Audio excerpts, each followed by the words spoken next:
Bonjour à tous, Bonjour. merci beaucoup d'être venus nombreux. Que le sujet intéresse. Donc, on a le plaisir aujourd'hui d'organiser un webinaire dédié au reporting extra-financier et notamment à la directive CSRD. Donc, on a déjà fait une session en mars avec le MEDEF et je vais commencer par la concurrence puisque c'est important. Donc, je vous rappelle que dans les réunions TLF, j'ai un écho. Sont autorisés les échanges relatifs aux données publiques, aux données agrégées, aux données non stratégiques et aux données historiques et sont interdits, car prohibés par le droit de la concurrence, tout échange relatif aux données privatives, aux données individualisées, aux données sensibles et aux données récentes. Si ces sujets devaient être abordés, nous mettrions un terme à cette réunion et ce ne sera pas le cas aujourd'hui puisque vous trouverez ici l'ordre du jour. Donc, on va vous parler du champ d'application du reporting extra-financier, vous cadrez un peu les obligations, les délais, les changements anticipés, etc. Ensuite, on va vous parler du CSRD et des organisations professionnelles, les défis et les opportunités que ça peut représenter. Ensuite, on aura des retours d'expérience adhérents qui ont lancé la mise en œuvre du CSRD en interne et qui viendront un peu nous expliquer comment ça se passe, qu'est-ce qu'il faut anticiper, qu'est-ce qu'il faut préparer, et puis l'opportunité que ça peut représenter pour vos activités. Et enfin, un format questions-réponses, donc vous pourrez adresser vos questions et échanger évidemment directement avec nos intervenants que nous remercions chaleureusement de participer. Et pour votre parfaite information, le webinaire est enregistré puisqu'on va le mettre à votre disposition sur notre site internet. Donc voilà, tout est enregistré, mais évidemment on anonymise après pour la retransmission dans le public. Alors, on a le plaisir d'accueillir aujourd'hui Monsieur Duvaux, qui est directeur des normes durabilité à l'autorité des normes comptables, autorité qui est très active sur le CSRD. Donc, c'est vraiment on est vraiment ravis de vous accueillir. Monsieur Mirieux Delabarre, qui est chargé de mission auprès de la secrétaire générale à la Direction générale du Trésor. Merci beaucoup, qui va revenir sur notamment en raison de ses fonctions actuelles sur la mise en place du CSRD dans les organisations professionnelles. Et puis, un panorama de nos adhérents. Donc, Virginie Delcroix, qui est directrice du développement durable chez Géodis. Marion Martorell, responsable RSE France chez Cunet-Lagueule, et Jeanne-Cy, qui est chef de projet RSE avec Marion, et qu'on remercie vivement, qui vont un peu nous donner leur e-text sur la mise en place du CSRD en interne. Je vais laisser tout de suite la parole à Monsieur Duvaux. Merci France, bonjour tout le monde. Donc effectivement, je travaille à l'autorité des normes comptables et je représente la France, donc vous, finalement, enfin toutes les parties prenantes françaises, aussi bien à l'EFRAG qu'auprès de la Commission européenne, dans le cadre du Green Deal et de toutes les réglementations concernant la transparence. Et donc là, on va faire un zoom sur la CSRD parce que effectivement, donc l'Europe a décidé d'essayer de transformer l'économie européenne là, dans les 30 prochaines années en une économie plus durable, ce qui est, je pense, un but louable. Je vous laisse, France, faire avancer les slides.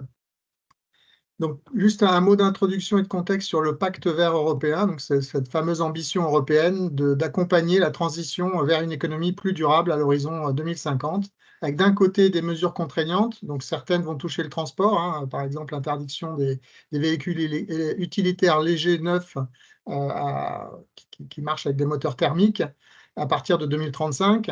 Donc, il y a tout un tas de mesures contraignantes et puis il y a des mesures de transparence, d'accompagnement pour piloter la transition. La CSRD en fait partie, mais il y a également tout un volet finance durable pour orienter les financements vers les projets durables. On va revenir.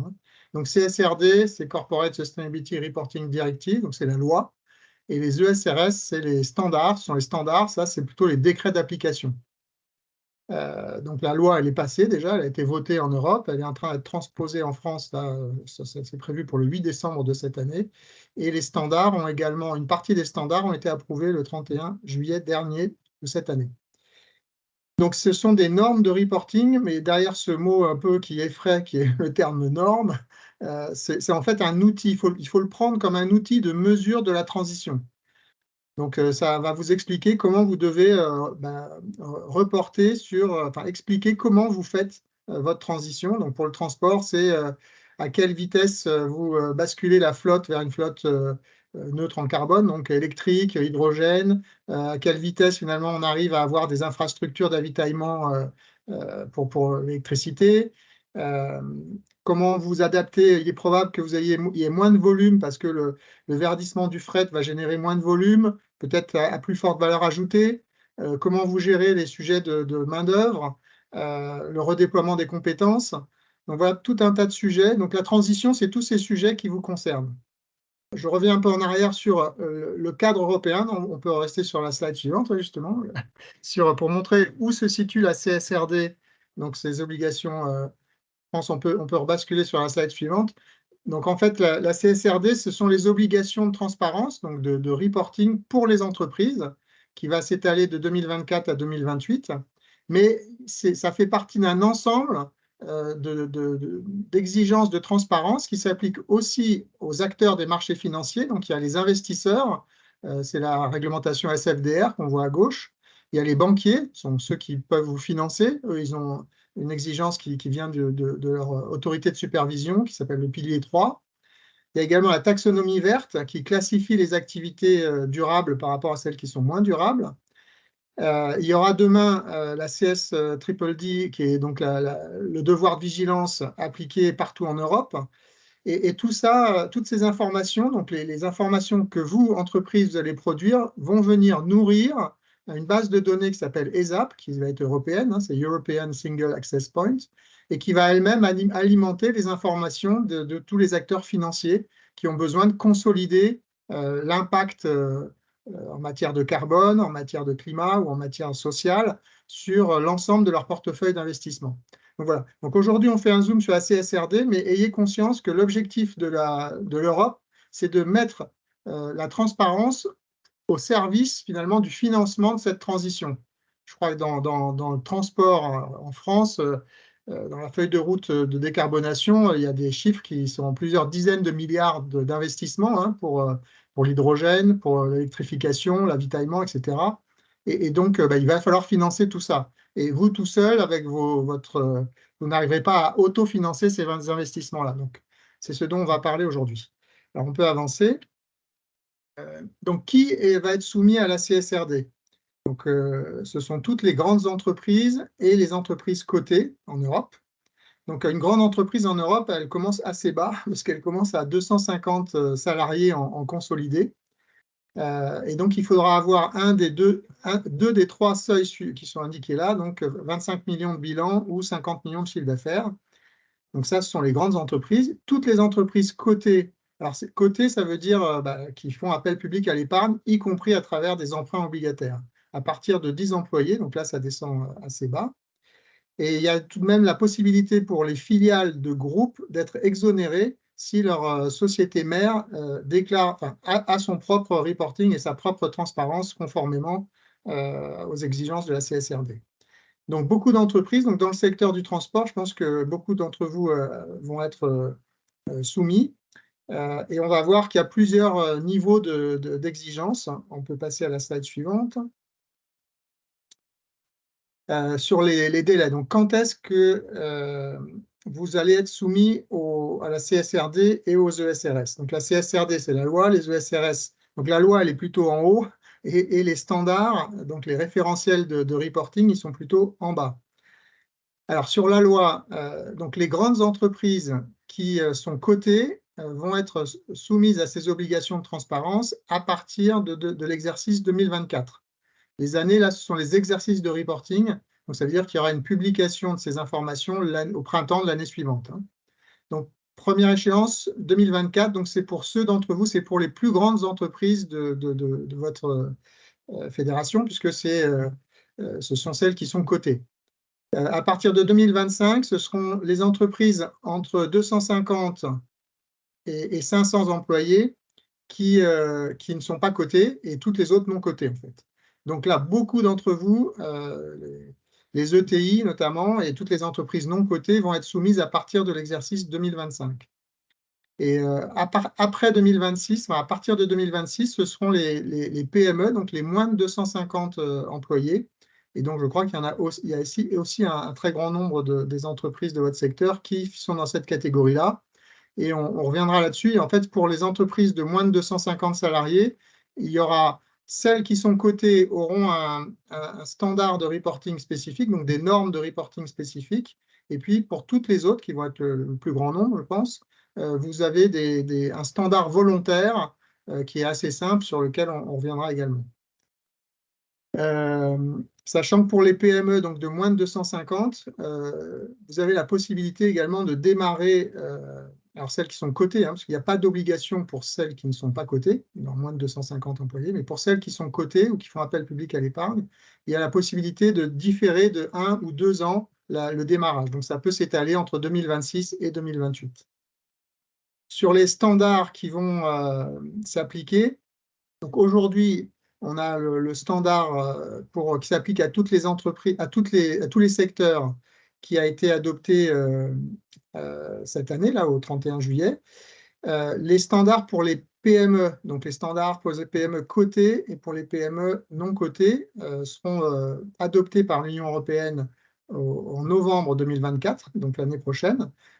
Ces standards vont passer, ces normes vont passer en consultation publique là, à partir de janvier 2024, donc très prochainement. Et puis ensuite, il y a des normes sectorielles, on va revenir dessus, qui, elles, arriveront entre juin 2026 et juin 2028 ou 2030.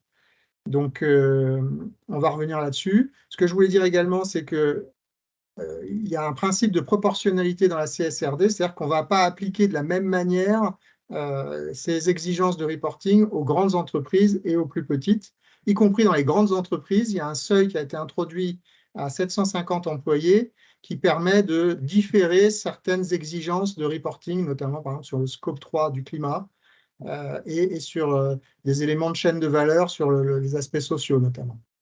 Donc, juste pour dire qu'il faut bien avoir en tête que l'objectif reste la transition. Le reporting, c'est juste un outil. Donc, il ne faut pas confondre. Donc, il ne faut pas faire du reporting pour être compliant, pour être conforme à la réglementation. Il faut faire du reporting pour piloter et suivre la transition parce que vous êtes un secteur qui doit transitionner. Il y a des secteurs où c'est moins le cas, mais le transport, on doit passer d'un transport carboné à un transport décarboné. On peut passer à la slide suivante. Donc là, c'était le quand. Ensuite, le quoi, finalement, à quoi vous allez être soumis.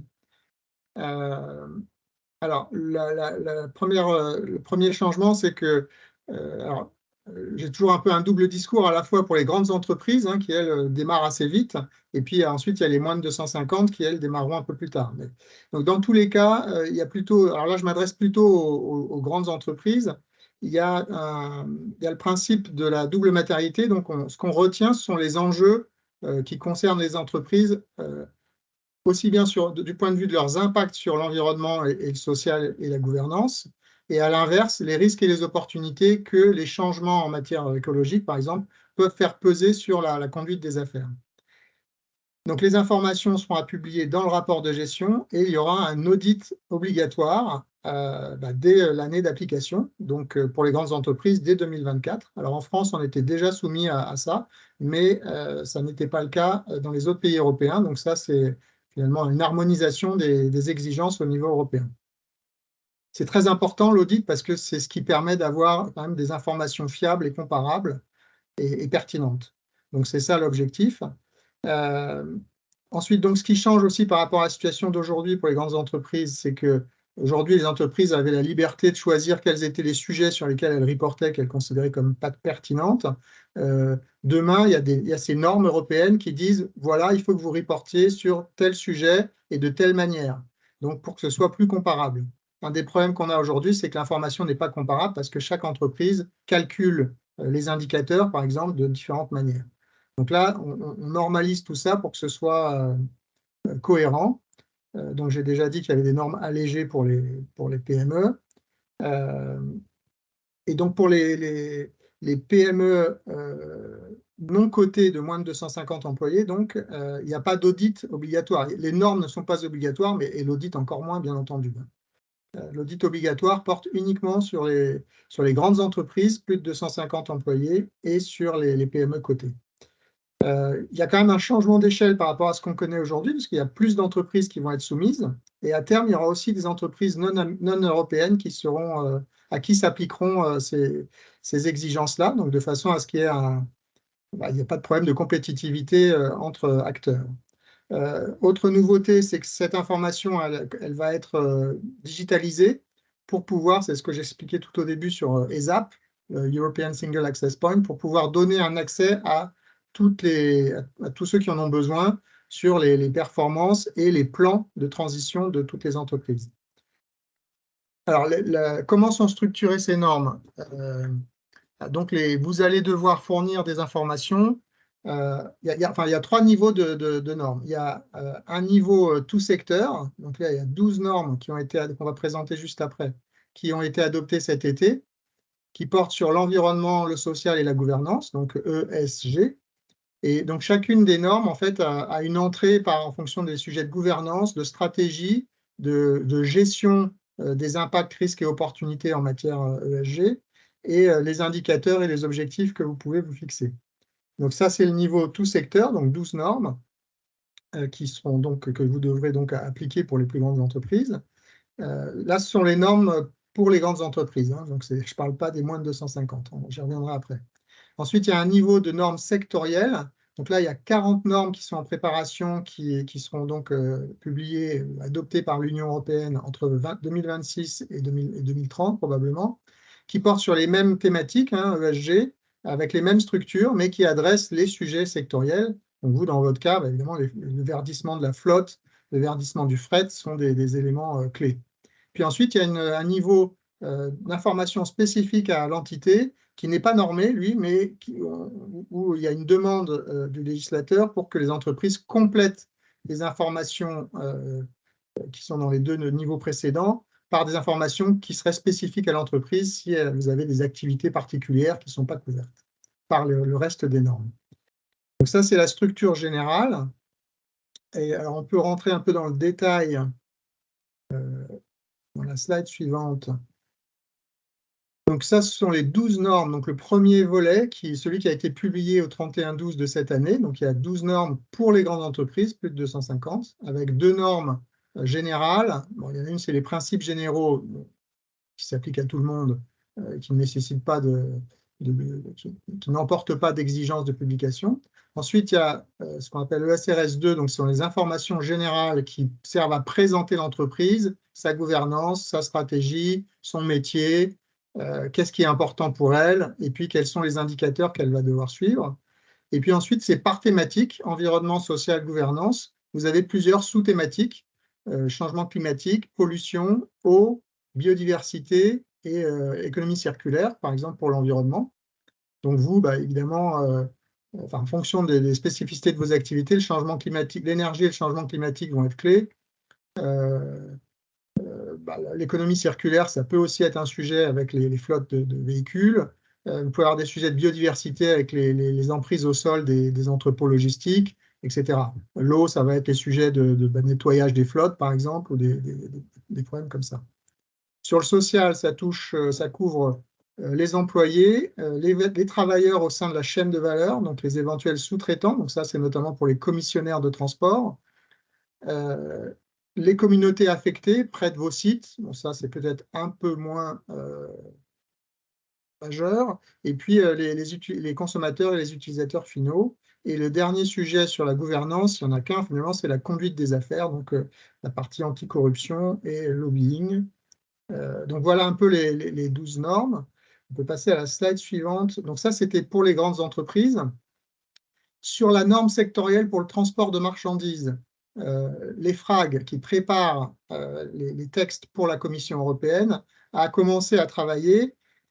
Et en mars dernier, il y avait un projet de normes sectorielles qui comporte un peu les sujets qui sont sur cette slide. Alors, je ne vais pas les balayer, vous pouvez les regarder. C'est encore très préliminaire, donc sincèrement, ne gardez pas ça. Le mot très préliminaire dans le titre est fondamental. Ça va encore beaucoup évoluer. Il y a des représentants de votre fédération et de vos entreprises qui ont participé aux discussions. Ça va continuer. ça ne sortira pas avant le 30 juin 2026. Hein. Donc, on a encore au moins un an devant nous pour modifier tous ces textes. Mais on voit sur la droite notamment les sujets de la composition. Alors, c'est en anglais parce que je n'ai pas eu le temps de les traduire, mais vous avez la composition des flottes de véhicules, l'impact, la pollution sonore, les sujets de maintenance, l'intensité de l'utilisation des véhicules, la part de véhicules seconde main, bon, des sujets comme ça. Donc, normalement, puisque c'est sectoriel, ça doit adresser vos préoccupations en matière de durabilité, si je puis dire. Je vous laisse en prendre connaissance et puis ce n'est pas le moment de rentrer trop dans le détail aujourd'hui là-dessus. On peut passer, donc ça c'est pour les grandes entreprises, plus de 250. Et là, ce sont les propositions de normes pour les entreprises plus petites. Donc, je vous ai dit que donc vous allez principalement être concerné par les normes volontaires, c'est les normes d'application volontaire pour les PME non cotées. Donc, ce qui est proposé dans les normes pour les PME non cotées, c'est 3 modules. Un premier module qui est un module d'entrée, finalement, qui est assez basique, que je vais détailler juste après, qui est composé finalement d'une grosse dizaine d'indicateurs et qui est assez simple, enfin en tout cas on l'espère, qui a reçu le soutien de SME United et de la CPME. Donc globalement c'est un module qui a l'air d'être acceptable. Ensuite il y a un deuxième module pour ceux qui voudraient aller plus loin, qui exige de publier des éléments sur la politique et les actions et les objectifs ou les cibles qui sont mises en place par l'entreprise pour s'améliorer. Et puis, il y en a un troisième qui, lui, ce qu'on appelle l'attente du marché, ce qui répond finalement aux questionnaires que vous devez recevoir ou commencer à recevoir, à la fois des financeurs, donc des banques, ou vos grands donneurs d'ordre. Et donc, l'idée, c'est de remplacer tous ces questionnaires, alors je ne sais pas comment vous les gérez aujourd'hui, mais tous ces questionnaires qui sont multiples, pas homogènes, etc., l'idée serait de les remplacer par ce reporting unique qui serait fait annuellement, mais un seul reporting et dans la base de données ESAP dont je parlais tout à l'heure, permettrait à tous ceux qui ont besoin de ces informations d'aller les télécharger sans vous embêter plus que ça. Donc c'est là où il y a un gain d'efficacité théorique, en tout cas, pour vous. Voilà, peut-être qu'on peut rentrer dans le détail du module basique, c'est la slide suivante. Donc, il y a une quinzaine d'exigences qui portent sur, à gauche, hein, c'est les éléments de présentation de qui vous êtes avec votre gouvernance, quelle est votre stratégie, votre modèle d'affaires. Donc, le modèle d'affaires, ça veut dire est-ce que vous êtes un transporteur ou un commissionnaire plutôt, ou les deux? Est-ce que vous externalisez beaucoup de choses ou pas? Enfin, est-ce que vous avez une empreinte business juste en France ou à l'international, etc. Ensuite, il y a la dimension quels sont vos impacts et vos risques, hein, sachant que sectoriellement, on les connaît, hein, vous avez déjà fait plein de travaux là-dessus, évidemment, on en a parlé tout à l'heure. Et puis ensuite, pour l'environnement, pour le social et la gouvernance, il y a des demandes spécifiques. Alors, ça va être évidemment la consommation d'énergie, ça va être les sujets d'émissions dans l'air, dans l'eau, dans le gaz, les émissions de gaz à effet de serre, bien entendu, les sujets de biodiversité, avec notamment si vous avez des entrepôts à proximité des zones sensibles, des choses comme ça. Sur les enjeux sociaux, il y a une description de quels sont vos effectifs, vos employés. Ensuite, également, les sujets de santé-sécurité avec les accidents, les jours de travail perdus et les accidents du travail. Et puis, quelques éléments sur les rémunérations, et notamment sur les rémunérations et sur les congés familiaux et les nombres d'heures de formation, par exemple. Donc, voilà des informations qui sont requises dans le standard volontaire. Donc, une fois de plus, hein, il n'y a pas d'obligation pour les moins de 250. Et puis, il y a également des éléments sur les pratiques commerciales responsables. Voilà, on peut passer à la suite parce qu'il ne faut pas que je déborde. Donc, c'est la dernière slide. Donc, juste pour conclure, hein, ce qui vous concerne en tant qu'entreprise du transport, c'est il faut que vous pilotiez, que vous accélériez dans la transition vers un modèle plus durable. Donc, on a déjà dit que ça s'appuyait notamment sur la décarbonation. Donc, votre trajectoire de décarbonation, pour ceux qui ont suivi la feuille de route de décarbonation des véhicules lourds dans le cadre de l'article 301 de la loi Climat Résilience, vous savez où en sont les discussions. Donc, mais à la fin, c'est vous qui décidez, c'est le management de l'entreprise qui décide à quel rythme elle y va. Par contre, il va falloir y aller. Tôt ou tard, il va falloir y aller parce que le mur du climat et du changement climatique, il est là. Ensuite, il y a aussi toute la transition, le pilotage de la transition sociale. Comment je forme mes collaborateurs, est-ce que je dois en recruter, est-ce que je dois en licencier, est-ce que je rémunère mes collaborateurs en fonction de l'atteinte de certaines performances sur le climat, par exemple, sur les émissions de gaz à effet de serre. Bon, il y a plein de questions à se poser. Il faut continuer à attirer, oui, à être attractif pour les financements.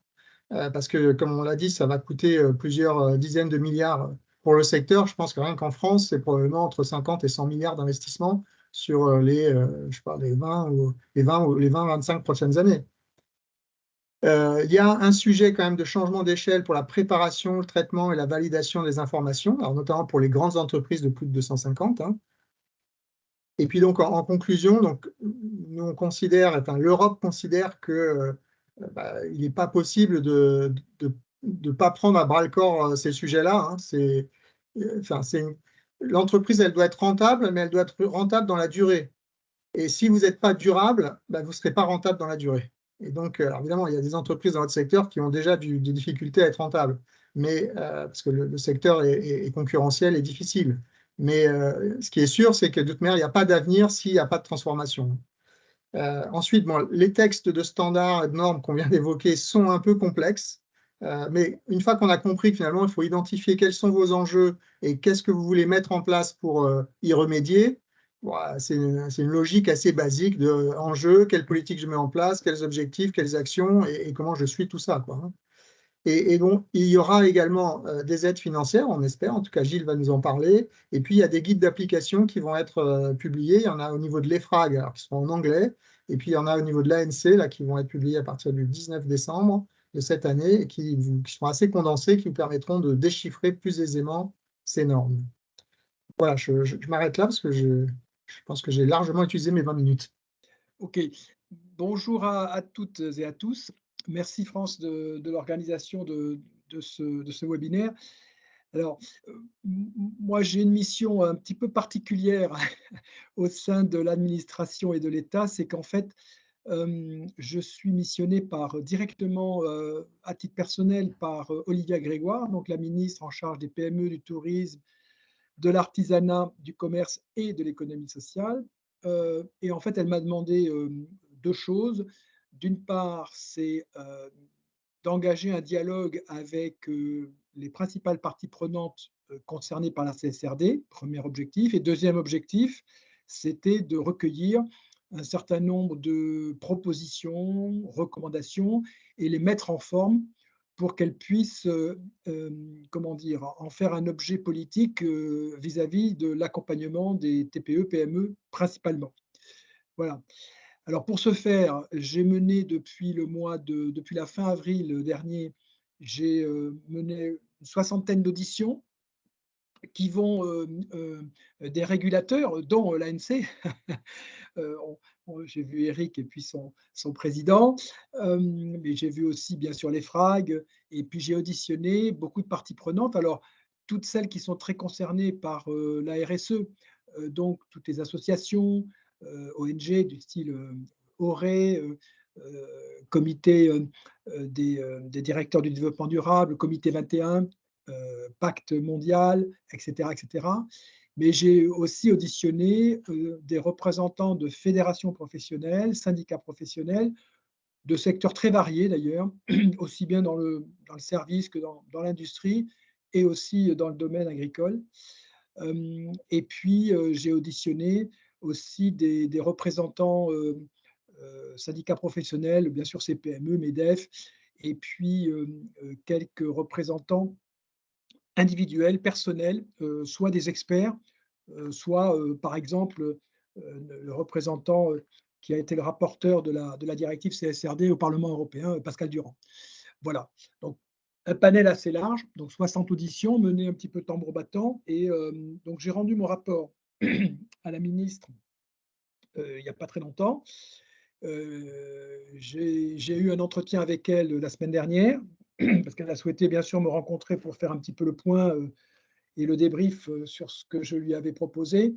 Et l'idée n'est pas tellement de dévoiler ce rapport qui, pour l'instant, est encore non publiable et non diffusable, puisque c'est le cabinet qui l'a en main pour l'instant. Par contre, l'idée, c'est de vous faire partager quelques préoccupations, quelques enjeux, quelques initiatives qui ont été soulevées lors de mes auditions. Alors peut-être pour commencer, parce que là, on parle de fédération professionnelle, ce qu'il faut savoir, c'est qu'il y a des fédérations professionnelles qui sont très conscientes du sujet de la CSRD. Ben, c'est un petit peu votre cas, puisque voilà, c'est le deuxième webinaire sur le sujet. Mais vous avez des fédérations professionnelles, je dirais, un petit peu à deux vitesses. Il y en a certaines qui sont très, très conscientes de l'impact de la CSRD sur leurs adhérents, bien sûr. Et il y en a d'autres qui le sont un petit peu moins et qui sont un petit peu en retard sur la prise de conscience, sur la sensibilisation. Alors, pour les premières, celles qui sont le plus avancées, en réalité, certes, il y a un calendrier de mise en place de la CSRD qu'a rappelé très précisément Eric. En réalité, ce que toutes elles disent, c'est qu'il y a ce calendrier, entre guillemets, nominal, facial, mais il va y avoir quand même des pressions assez fortes de la part des donneurs d'ordre, donc plutôt les grandes entreprises, pour que les plus petites d'entre elles, leurs sous-traitants notamment, se mettent un petit peu dans le sillon de leurs propres impératifs et de leurs propres travaux sur la mise en place de la CSRD. Alors, ça ne concernera pas toutes les entreprises, ça ne concernera pas tous les sujets, mais il y a un sujet qui va être forcément porté de manière extrêmement, je dirais, déterminante par les grands donneurs d'ordre, c'est le sujet de la décarbonation. Et là-dessus, ça veut dire que même si des entreprises, donc pour ce qui concerne les PME non cotées en dessous donc de 250 salariés, donc qui ne sont pas immédiatement soumises à la CSRD, eh bien pour celles-là, la pression va être assez forte de la part de leurs donneurs d'ordre de donner des informations sur ce qu'elles font, sur ce qu'elles réalisent en termes de résultats d'impact sur la décarbonation, et donc ensuite ces éléments-là puissent être consolidés par les grands groupes. Et ça, c'est quelque chose qu'il faut prendre en compte. Et les fédérations professionnelles, donc la première catégorie de fédérations professionnelles que j'ai pu rencontrer, elles m'ont bien confirmé ce point-là, qu'elles vont se mettre en ordre de marche. Pour les deuxièmes, c'est plus compliqué parce que certaines sont aujourd'hui, comme elles sont prises par le courant des affaires, les sujets très pratico-pratiques, par exemple l'arrivée de la facture électronique qui est un enjeu pour elles, et qui sont un petit peu, non pas en retard, mais en tous les cas, elles n'ont pas forcément pris conscience de l'impact de cette directive. La marche à franchir va être un petit peu plus haute.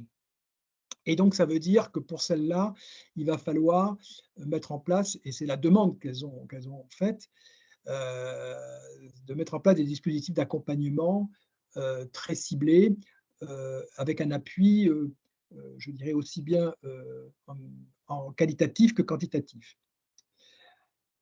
Alors, le deuxième grand point qu'ont cité les fédérations professionnelles, et quand je dis que j'ai auditionné des fédérations, j'ai aussi auditionné quelques entreprises en direct, un grand groupe comme ETI, PME et petites entreprises. En fait, il y a deux sujets qui les préoccupent principalement. Le premier sujet, c'est un sujet qui concerne les ressources humaines et les compétences.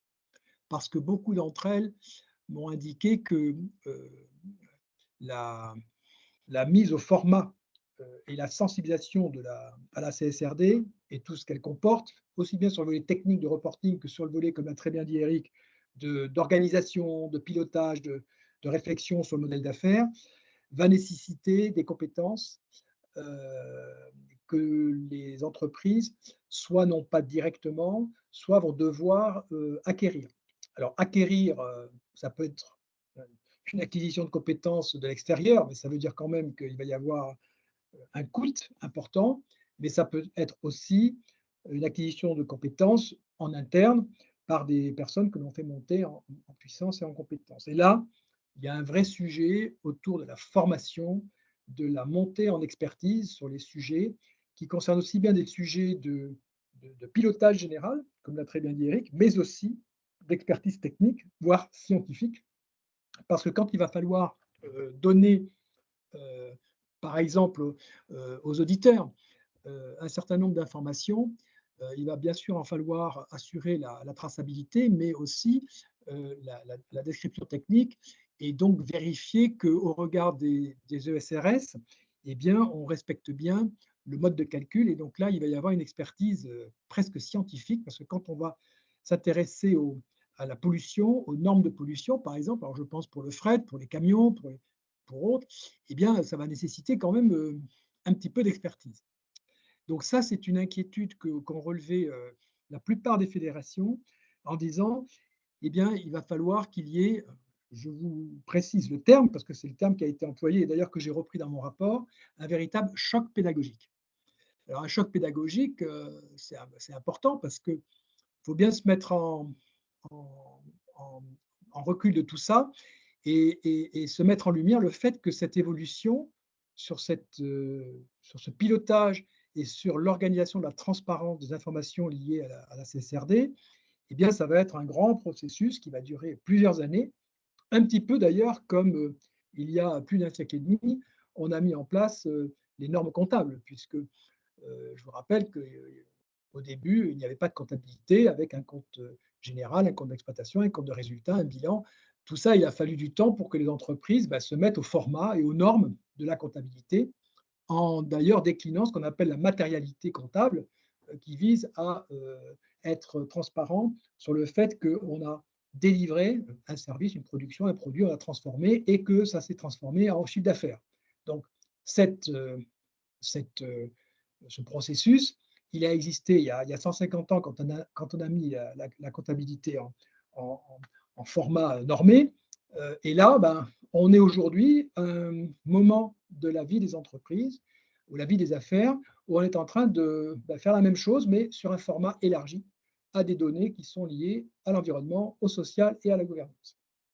Donc, ce sujet de montée en compétences, il n'est pas d'ailleurs unique et laissé uniquement aux entreprises, mais il concerne tous les acteurs je dirais, de la chaîne économique. Aussi bien d'ailleurs les experts comptables qui doivent aussi monter en compétences, les commissaires aux comptes, mais aussi l'ensemble des acteurs de la gouvernance de l'entreprise, parce que l'intérêt aussi de la CSRD, c'est en termes d'organisation et de mode de travail au sein de l'entreprise, ça implique que l'on va devoir désiloter les différentes directions, puisque vont devoir se mettre autour de la table, notamment pour partager les enjeux d'un rapport de durabilité et des impacts que ça peut avoir sur les actions concrètes menées sur le terrain. Eh bien, on va devoir mettre autour de la table la DRH, les directions de métier, la direction des achats, la direction financière, la direction RSE ou engagement sociétal. Et donc, l'ensemble de la gouvernance de l'entreprise va devoir se mettre et s'aligner sur une définition commune, sur des concepts communs et pour donner cette transparence. Donc, c'est quand même une évolution majeure. Hein. C'est pas simplement, comme le dit Eric, c'est pas simplement remplir un chiffre dans une case. Ça va beaucoup plus loin que cela. Alors, sur l'enjeu RH, et je terminerai là-dessus sur le volet RH, après, il y a un autre volet lié au système d'information, mais sur le volet RH, ce qu'ont dit les fédérations, c'est qu'aujourd'hui, il y a des acteurs qui ne sont pas du tout, qui sont pas du tout, je dirais, à la vitesse pédagogique qu'il faudrait.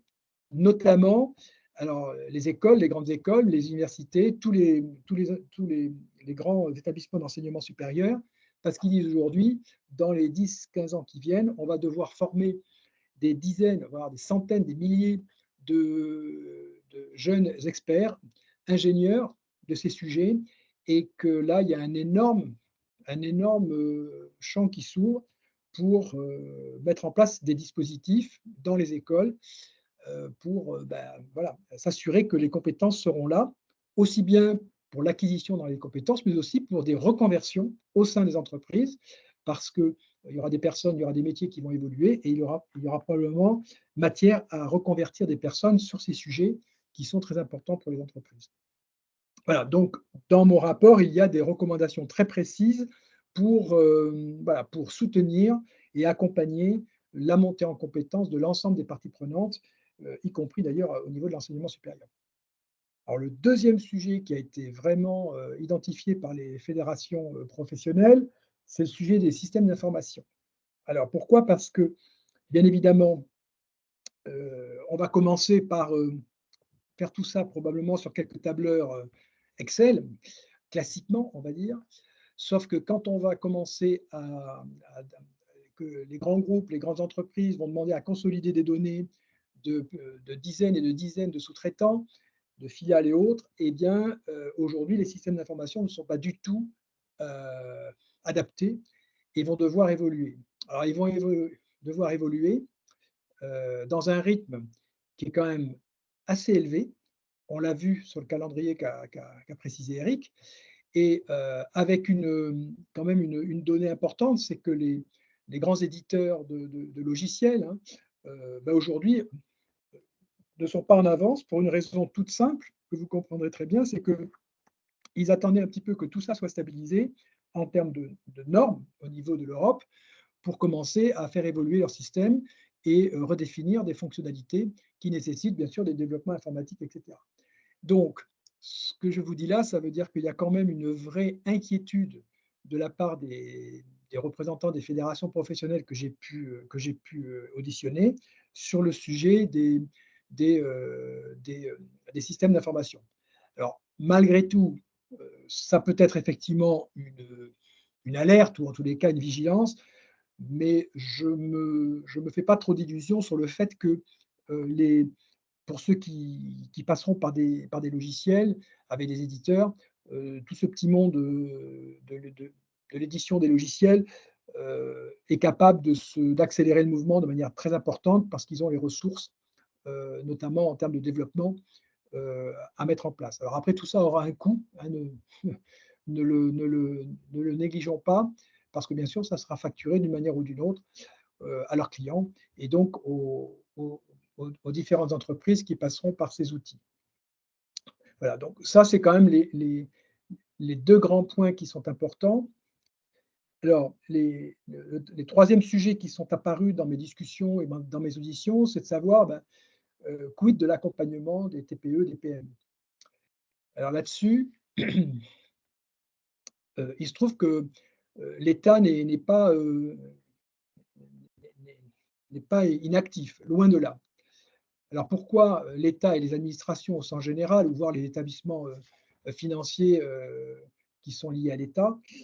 Alors tout d'abord parce que sur le sujet principalement environnemental lié à la CSRD, mais pas, c'était déjà le cas avec la DPEF, l'ancienne formule de 2014, de la directive de 2014, l'État s'est bougé, alors notamment en créant un guichet unique d'accès à un certain nombre d'expertises et de financements via la BPI.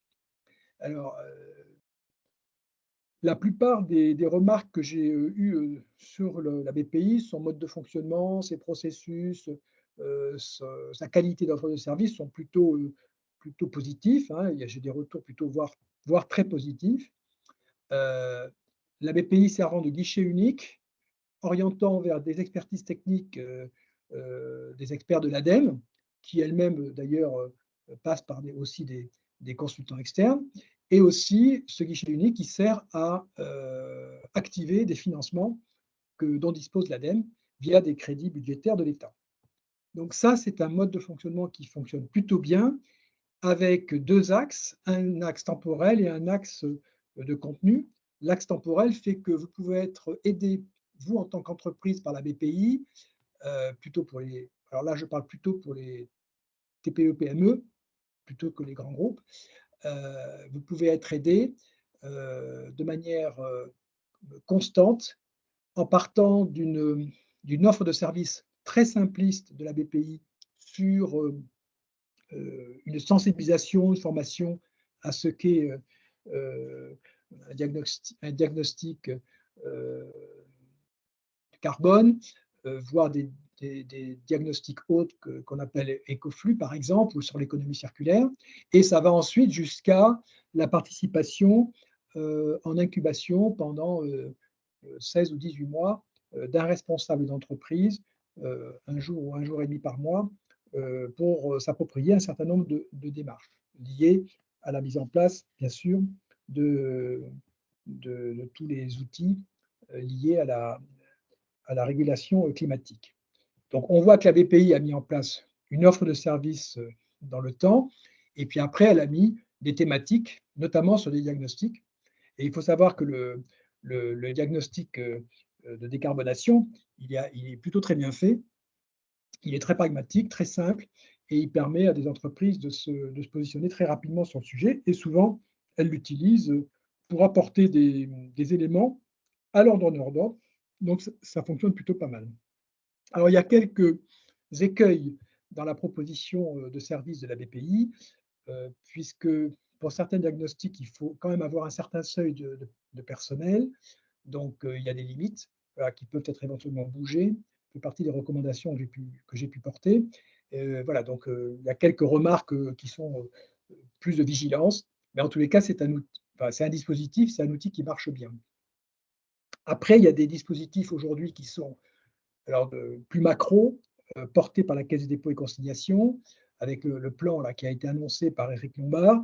Donc, c'est quand même 100 milliards d'appui à la transition, ce qui est quand même considérable. Alors, ce n'est pas tout à fait 100 milliards, parce qu'en réalité, c'est 85 milliards pour les entreprises, 15 milliards étant surtout pour le volet export, aide à l'export. Mais ça, c'est un dispositif qui est en train de se mettre en place. Mais on voit que l'État met quand même sur la table, comme le disait Eric, des dizaines de milliards d'euros via la Caisse des dépôts et consignations.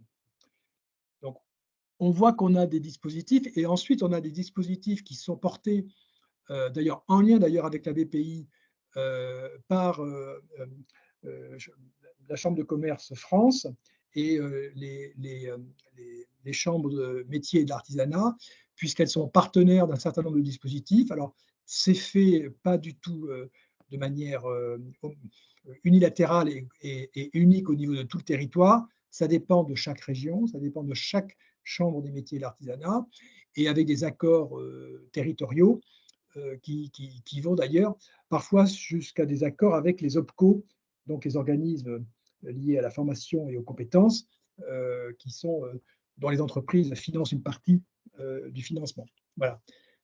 Et je vous donne un exemple très précis pour une fédération liée au bâtiment. Eh bien, il y a eu tout un dispositif qui a été mis en place par cette fédération avec l'OPCO Constructis et un financement, donc une partie de la fédération, une partie via l'OPCO, le conseil régional du coin et un appui avec une banque, en l'occurrence le Crédit Agricole. Donc on voit qu'il y a quand même des initiatives très innovantes, même en termes d'ingénierie financière, pour financer des formations à ce qu'est la CSRD, essentiellement tout ce qu'elle comporte comme un petit peu technicité et expertise, pour faire monter en compétence assez rapidement un certain nombre de responsables d'entreprise. Voilà. Alors après, il y a énormément d'initiatives très différentes les unes des autres, selon les entreprises, selon les fédérations, selon les syndicats professionnels, selon d'ailleurs les associations qui touchent à la RSE. Ça va de la boussole, qui est une espèce de guide méthodologique, jusqu'à des appuis, ce qu'on appelle des learning expéditions, c'est-à-dire des partages entre pairs. Ça va jusqu'à des mises en œuvre de guides. Alors, on a aussi le sujet des guides achats avec pour tout ce qui concerne la commande publique, mais aussi ce qui concerne la commande privée. Voilà. Donc, il y a quand même énormément de choses qui sont en train de bouger dans tous les sens, L'Ordre des experts comptables met en place des formations pour les comptables. Donc ça y est, c'est en cours, c'est lancé. Mais, comme le dit Eric, il va y avoir un certain laps de temps. Et ce qu'il faut quand même dire, c'est que la plupart des acteurs se disent que dans un premier temps, entre guillemets, le mieux est l'ennemi du bien. C'est-à-dire que probablement, les premières, je dirais, les premiers drafts qui sortiront, ben, il y aura quand même une certaine tolérance dans un premier temps pour faire en sorte qu'on comprenne qu'il faut s'approprier un certain nombre de concepts qui sont assez compliqués, parfois difficiles, et notamment en termes de traçabilité ou de calcul même lié au reporting, et qu'il y aura une certaine tolérance de l'ensemble des acteurs. Quoi qu'il en soit, les professions s'organisent, puisqu'aujourd'hui, la profession, alors Eric sait ça bien mieux que moi, mais la profession comptable et des commissaires aux comptes s'organisent justement pour devenir des auditeurs certifiés et homologués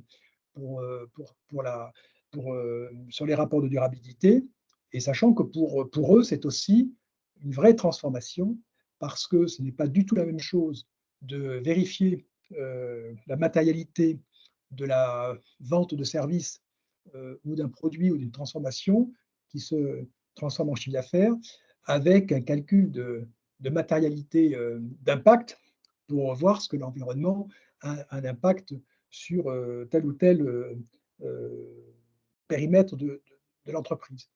Donc, on voit que l'ensemble des acteurs économiques sont concernés. Chacun va devoir monter en compétences. Et ce que disent la plupart des fédérations, c'est qu'elles ont un besoin d'accompagnement très important, donc aussi bien sur le volet RH, sur le volet des systèmes d'information et sur le volet des aides matérielles, si je peux dire, alors qui sont des aides qui peuvent être financières, mais qui peuvent être aussi des appuis de coordination des actions au niveau des fédérations, des OPCO, par exemple, mais aussi de tous les acteurs du financement. Alors, ce qu'il faut aussi comprendre, c'est que donc ça, c'est le volet des enjeux et des besoins, des demandes qui sont portés par les fédérations professionnelles. Il y a quelques outils qui existent au niveau de l'État, de l'administration.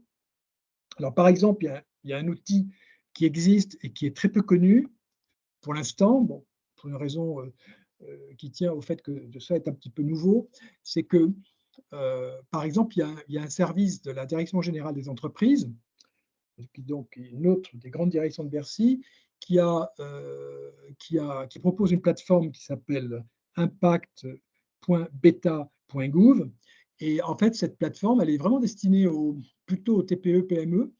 Et en fait, en inscrivant uniquement votre SIRET, eh bien et le nombre d'employés que vous avez, eh bien, vous savez sur quelles obligations réglementaires vous allez devoir reporter. Donc, y compris d'ailleurs la directive européenne, bien évidemment. Et donc, c'est assez intéressant parce que ça vous dit, ben voilà, moi je suis une TPE de X salariés avec Y chiffre d'affaires, donc avec mon sirène, eh bien, je suis soumis à telle déclaration, telle déclaration, telle déclaration. Et pas celle-là, pas celle-là, pas celle-là. Voilà. Donc ça, c'est intéressant parce qu'en plus de ça, de cette information directe et très facile qui vient vers vous quelque part, uniquement en saisissant votre sirène et votre nombre d'employés, votre chiffre d'affaires, vous avez accès à cette base de données, mais en même temps, cette base de données, elle est reliée via ce qu'on appelle les API, ce qu'on appelle les interfaces de programmation. Elle est reliée à des bases de données publiques, donc soit de l'INSEE, soit de la BDESE, hein, la base de données environnementale et sociale des entreprises, et ça vient vous récupérer automatiquement les données. Voilà. Donc, il y a des propositions comme ça au niveau de l'État qui sont importantes. Voilà, faciles. Ça, c'est un service totalement gratuit, bien évidemment. Et c'est des choses que l'État est en mesure de faire. Voilà. Et peut-être pour conclure, là aussi, pour ne pas être trop long, ce que je ressens de mes auditions, bon après, comme je vous l'ai dit, je ne sais pas ce que la ministre souhaitera faire des recommandations que j'ai pu pousser, et qui sont en fait les recommandations des parties prenantes. Moi, je n'ai fait que les reformuler et les reprendre dans un ordre un petit peu logique et cohérent. Au-delà de ça, il y a quand même la volonté politique que ce sujet ne soit pas soit traité et surtout que les entreprises considèrent, parce qu'il y a quand même aussi des discours qui peuvent faire penser que ce n'est qu'un outil uniquement chronophage de reporting, de chiffres et de data points, parce qu'on cite avec un chiffon rouge les 1174 data points de la directive CSRD, sauf que personne ne remplira les 1174 data points. Bien évidemment que non. Donc, il faut aussi faire la part des choses. Et quoi qu'il en soit, au niveau politique, alors moi, je ne suis pas là pour parler au nom de la ministre, moi, je fais partie de l'administration, mais son sujet à elle, c'est de dire, et c'est la raison pour laquelle elle m'a confié cette mission, mettons en place des dispositifs qui vont permettre d'aider les TPE, les PME, les ETI à passer ce cap important et en faire en sorte une opportunité de développement des affaires, une opportunité de différenciation et une opportunité de gagner des marchés et ne pas en perdre. Donc ça, c'est quand même une volonté très forte de sa part et c'est dans ce sens qu'elle m'a confié cette mission pour. Donc aujourd'hui, j'ai fait, sans vous dévoiler le rapport, j'ai fait 20 recommandations qui vont de la gouvernance jusqu'à des choses très techniques de modification de un ou deux décrets ou d'amendements sur un ou deux décrets qui existent. Voilà, donc c'est assez large. Et j'espère que tout ça va pouvoir phosphorer très rapidement. Merci beaucoup. Je vais maintenant laisser la parole pour le retour d'expérience adhérent. Donc, on a Virginie Delcroix de Géodis qui va nous faire son retour d'expérience. Donc, vous voyez les 3 personnes ici qui, avec aussi Loïc Chalaroche, qui n'est pas là aujourd'hui du groupe Stern, m'accompagnent et je tiens à vraiment les remercier au quotidien pour suivre un peu le sujet CSRD et qui me font profiter de leur expertise à votre bénéfice à tous. Donc, un grand merci à eux et je vais laisser la parole à Virginie. Voilà, c'est bon, je la vois pour le témoignage Géodis. Merci beaucoup. Bonjour. Bonjour à tous et merci beaucoup pour l'invitation à partager ce témoignage. Donc, je vais aller sur des choses extrêmement concrètes, puisqu'en fait, comme beaucoup d'entreprises, on est en train de se préparer à ce reporting CSRD. Et pour que ça ne vous semble pas un Everest malgré tout, mais plutôt quelque chose de positif. Et donc, je voulais partager trois thèmes. Je vais commencer par concrètement la mise en œuvre d'une analyse de matérialité. Comme l'a rappelé tout à l'heure Éric Deveau, c'est incontournable. On doit démarrer par cela parce que c'est à travers cette analyse qu'on va pouvoir identifier les enjeux matériels et moins matériels. Alors, l'analyse de double matérialité, c'est un exercice nouveau pour quasiment tout le monde. Et donc, alors c'est un exercice dans lequel on va aller interroger des parties prenantes, qu'elles soient internes ou externes, soit par interview, soit par enquête en ligne, etc. Aussi, il y a tout un travail de bibliographie pour nourrir cette analyse de matérialité. Mais en tous les cas, une des choses très concrètes, parce que nous, on a mené notre analyse de matérialité, double matérialité sur le premier semestre de cette année, un des points vraiment très pratico-pratiques, c'est que les interlocuteurs sont généralement très habitués à, quand on leur parle de matrice, ils vont penser matrice de risque, et donc ils sont habitués à un axe probabilité, un axe impact. Et impact financier sur l'entreprise. Donc, en fait, il y a cette habitude, ce cadre de raisonnement très naturel, très habituel pour tout le monde, qu'il faut un peu casser. Et quand on a des réunions régulières, parfois, même si c'était acquis à la précédente réunion, les interlocuteurs ont fait autre chose entre-temps, il faut revenir parfois sur rappeler ce que c'est que la double matérialité. Ce n'est pas non plus la matérialité simple où on avait tendance à scorer l'impact des enjeux pour l'entreprise et pour les parties prenantes. Donc là, la sensibilisation à la notion d'impact pour la société au sens large, qui n'est pas forcément l'impact pour nos parties prenantes directes, c'est quelque chose qui n'est pas naturel. Donc, ne pas hésiter à avoir vraiment une sensibilisation, une bonne compréhension des interlocuteurs, parce que sinon, la qualité de l'analyse de matérialité peut s'en ressentir. Ensuite, je voudrais insister sur la double matérialité, sur le fait que c'est un exercice collaboratif et que c'est une grande opportunité de mettre à bord tout un tas de personnes en interne, en externe. Si vous conduisez des interviews, par exemple, ou si vous faites des groupes de travail, eh bien derrière, ce sont autant de personnes dans l'entreprise que vous aurez sensibilisées. Même chose sur l'équipe projet, qu'on cherche à être multiple et représentative des parties prenantes. Et également, point important, une analyse de matérialité, il ne faudrait pas la mener dans l'équipe développement durable, si vous avez une équipe développement durable, ou en petit comité, mais il faut en faire vraiment un enjeu très visible et impliquer des membres des comités de direction, comités exécutifs, parce que ça va aider à rendre cet exercice visible. Et bien évidemment, le but de tout ça, le but de bien sûr, c'est du reporting, mais c'est avant tout la transformation de nos modèles d'affaires. Et donc, c'est très important d'avoir les comités de direction, les comités exécutifs complètement à bord et partie prenante. Dans notre STIRCO pour l'analyse de matérialité, j'avais mis différents collègues du COMEX et dont des collègues qui sont en charge de business en dehors de l'Europe, donc avec des cadres et des sensibilisations bien moindres.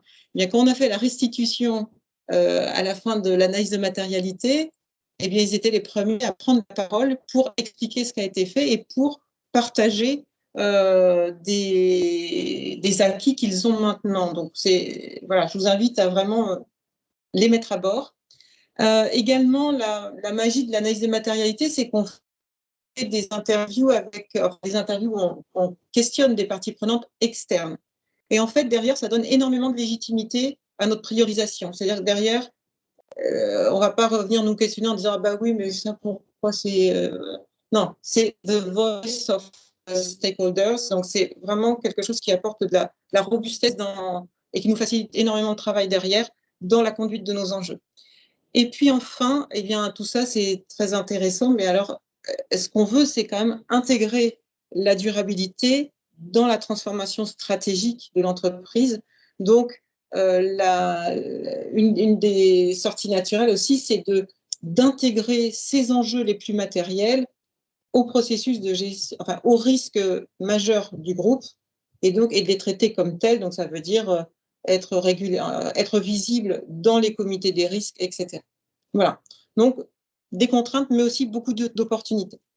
Le deuxième point que je voudrais partager avec vous très concrètement, c'est effectivement quand on lit la CSRD, les 12 SRS, etc., on se sent qu'on est face à l'Everest, vraiment. Bon, donc, pour dédramatiser et essayer de voir par quelle voie on va pouvoir aborder le sujet, il faut rentrer dans une approche très rationnelle. Donc déjà, nous, c'est ce qu'on a fait au début. On s'est dit, par rapport aux attentes, qu'est-ce qu'on a disponible déjà, de disponible en totalité, c'est-à-dire que par rapport à telle demande de données, qu'elle soit qualitative ou quantitative, est-ce que je dispose de cette information dans sa totalité? Est-ce que j'en dispose partiellement ou est-ce que je n'en dispose pas du tout? Donc déjà, c'est un premier constat. Et puis après, de voir si c'est déjà dans notre communication publique ou pas. Et en fait, c'est quelque chose qui permet de faire un constat très, très factuel et de faire prendre conscience à tous les contributeurs à ce reporting CSRD de l'état des lieux. Et donc, ça va aussi, alors on va voir tout ce qui manque, mais on va voir aussi tout ce qui est déjà présent. Et autant vous dire, enfin, pour en discuter, même des entreprises qui sont soumises à la DPEF, je pense qu'aucune entreprise, même du CAC 40 aujourd'hui, n'est complètement prête à ce reporting CSRD parce qu'il y a des éléments nouveaux par rapport à de la DPEF aussi. Voilà. Après, bien, un déploiement progressif. Alors, pour les entreprises qui n'auraient pas du tout commencé, il y a quand même un petit peu urgence, je pense.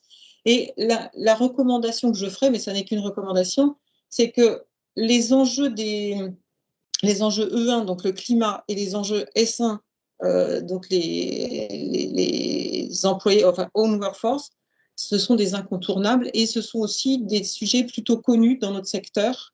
Donc, peut-être de démarrer par ça, voilà, d'essayer de les remplir complètement.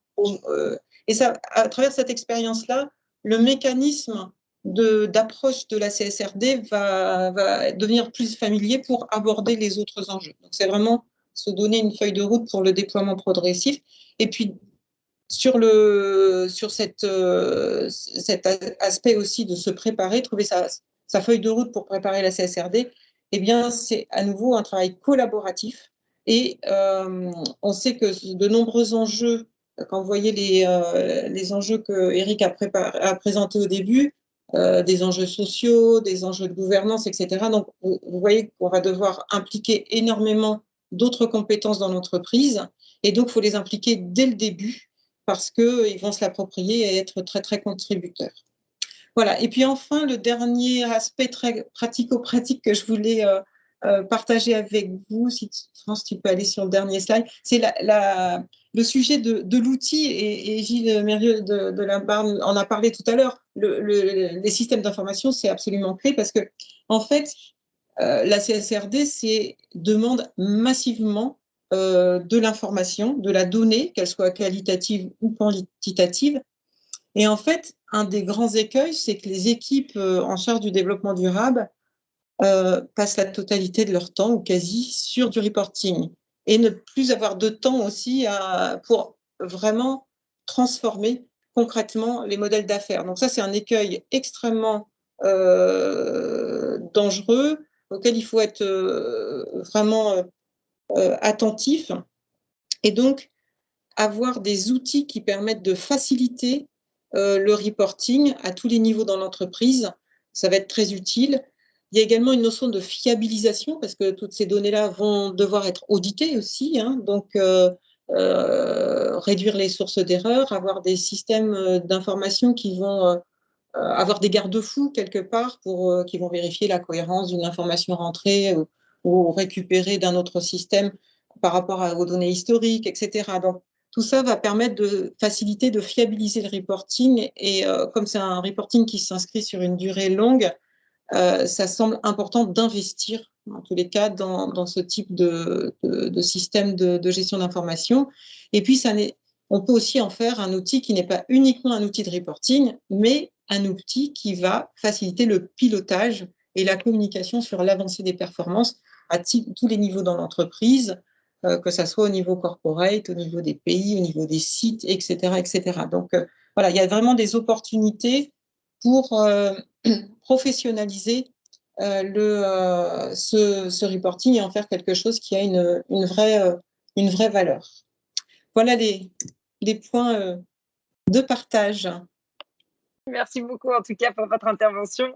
Et justement, je cède la parole à Marion et Jeanne de chez Kuhn qui vont nous apporter également leur retour d'expérience. Eh bien, bonjour à tous. Je reprends juste mes slides. Oui, donc on s'est présenté tout à l'heure. Hein, donc Marion et Jeanne, on fait partie de l'équipe France de Kuhn & Nagel et du département RSE. Juste pour vous resituer Kuhn & Nagel, si vous ne nous connaissez pas, mais nous, on est un groupe suisse. Donc, on est confronté à l'européanisation du reporting, qui rapporte des enjeux un peu différents parce que la Suisse n'étant pas en Union européenne, on est confronté à la différence de maturité en fait de reporting entre les pays. Donc, c'est une partie du contexte important. Nous, on est commissionnaire de transport aérien, maritime, routier, logistique contractuelle, mais on a une flotte de camions, on a des sites. Donc, on est low asset et light asset, enfin light asset et hard asset en même temps. Voilà pour la petite présentation de contexte. Juste pour vous donner un autre élément de contexte, nous, on est une boîte SAS. Donc, on est clairement au-dessus des 750 salariés au-dessus des seuils. Donc, on est concerné par la CSRD, mais on est une SAS. Donc, pour nous, on a le volume d'un grand groupe, mais la maturité d'une entreprise qui n'a jamais fait de reporting extra-financier. Donc, voilà, on a commencé le projet il y a 1 an à peu près. Jeanne vous parlera de tout ça parce que c'est vraiment elle qui drive tout ça chez Kuhn, mais on a pris le parti de commencer par nos opérations propres.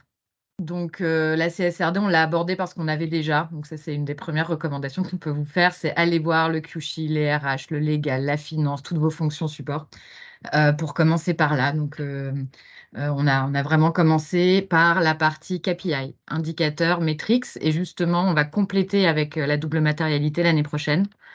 Parce qu'on a d'ores et déjà, on sait déjà que la santé-sécurité, c'est un sujet. On sait déjà que les collaborateurs, c'est un sujet. Enfin, voilà, il y a des sujets où c'est évident qu'on sera soumis, le CO2, etc., etc. Donc, on a commencé par ça, et puis ça permet d'évaluer la maturité, etc. Et derrière, on complétera, et je vais laisser Jeanne vous expliquer tout ça.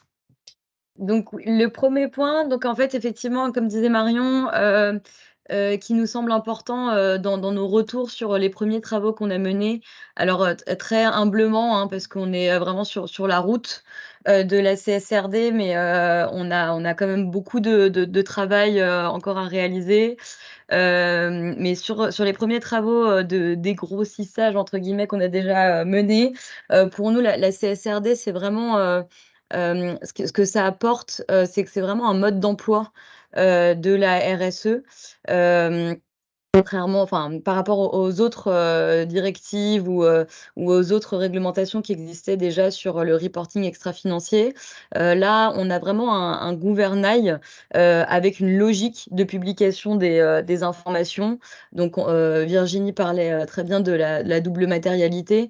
Quand on planche un peu le sujet de la double matérialité, qu'on comprend les ESRS 1 et 2, donc les cross-cutting ESRS, ceux qui structurent vraiment le reste de la CSRD. On comprend la logique de publication des informations selon la pertinence pour l'entreprise. Et donc, ça permet de dérouler le reste de la CSRD, donc le reste des topical ESRS, des ESRS sur les différents sujets en jeu.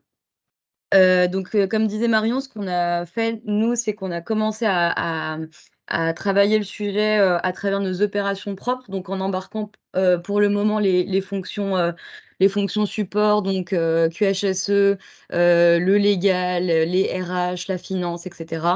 Et ce qu'on a remarqué, c'est que même si le sujet de la CSRD peut faire un peu peur parce que il y a beaucoup de choses, pour la plupart des enjeux, ils ne sont pas nouveaux.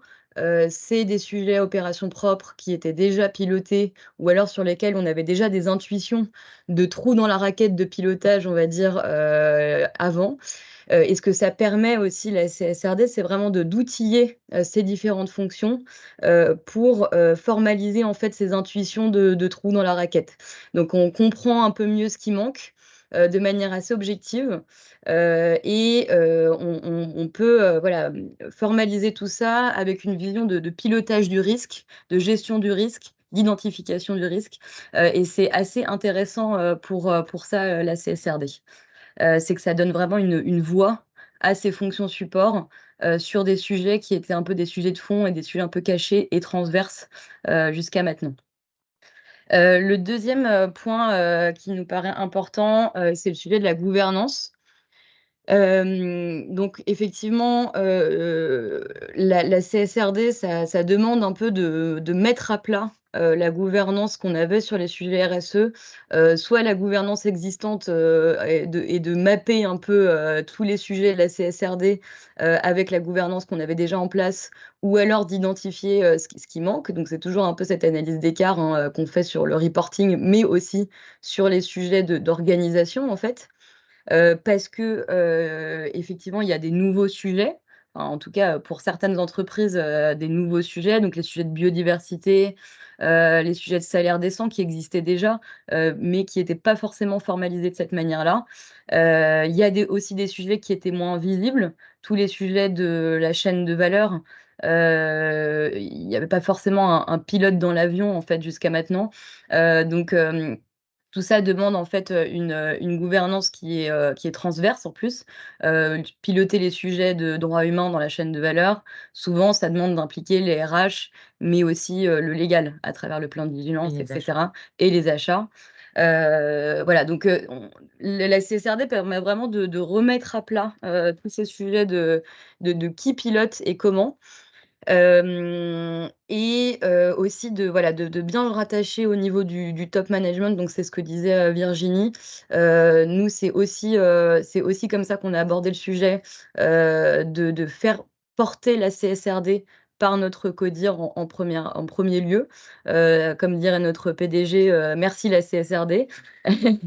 Et ensuite, de faire cascader ce message et cette formation sur un réseau de contributeurs qui sont impliqués dans la démarche, qui sont acteurs de la démarche, qui comprennent que ce n'est pas uniquement un sujet de reporting, mais réellement un sujet de pilotage du risque. Donc ça, c'est aussi ce à quoi on s'est employé ces derniers mois. C'est vraiment de constituer ce noyau dur de contributeurs qui vont nous aider dans les prochaines années sur le reporting, sur la double matérialité, etc. Et qui vont eux-mêmes aller embarquer les contributeurs sur leur propre périmètre. Donc ça, c'est extrêmement important. Et effectivement, ce dont on parlait, hein, ce dont parlait monsieur Mérieux de la Barre, qui était que on voit quand même qu'il y a effectivement un sujet autour des ressources, des outils, des compétences, et que ce travail exploratoire de la CSRD, en tout cas avant la publication du premier rapport, c'est aussi d'identifier ce qui manque en termes de compétences, en termes de ressources. On sait très bien que là, il y a un travail exploratoire important, mais ensuite, le travail de la CSRD, ça sera chaque année avec un audit. Donc, il y a quand même un enjeu de mobiliser les personnes, pas uniquement en one-shot, mais vraiment sur un travail récurrent. Les compétences sur les nouveaux sujets, on en a parlé. Les outils de reporting, donc d'avoir un processus de remontée de l'information qui soit clair, transparent, en interne et pour les auditeurs, préparer le travail de l'audit, que ça soit le moins douloureux possible pour tout le monde, et d'identifier s'il y a des nouveaux besoins, de nouveaux systèmes d'information qui soient compatibles avec la CSRD. Il y a un autre sujet, donc là, on était sur des sujets un peu pratico-pratiques de comment on a mené nos travaux. Pour prendre un peu de hauteur, nous, ce qu'on voit chez Kuhn sur la CSRD, c'est que tous ces liens entre l'information financière et extra-financière, ça va vraiment permettre de mettre de côté le wishful thinking, on va dire, et de vraiment connecter la stratégie RSE et la stratégie d'entreprise. Donc, les liens entre les états financiers et l'information RSE vont permettre d'aller vraiment de donner de l'information qui a le même niveau de qualité que l'information financière, de parler de budget, de parler de plan d'investissement, de plan de transition de manière assez concrète. Voilà, donc ça nous paraît quand même assez important et intéressant. Et je vais laisser la parole à Marion sur le dernier point. Merci Jeanne. Pour l'ouverture, hein, nous, ça fait un peu moins d'un an qu'on a pris le sujet CSRD un peu à bras-le-corps. Et vraiment, ce qu'on commence à remarquer, au-delà des enjeux de transparence et de publication et de pilotage qu'on a vraiment beaucoup évoqué aujourd'hui, et c'est vraiment évidemment hein, la principale atout de la CSRD, c'est de nous donner les outils pour penser la transition. Mais au-delà de ça, un des aspects qui est aussi intéressant en tant que pilote de la CSRD, en tout cas si vous êtes là, c'est que vous allez être fortement impliqué dans le projet et que vous vous y intéressez, que vous soyez RSE, finance, RH, etc., c'est que ça permet vraiment de se projeter et de se poser les bonnes questions.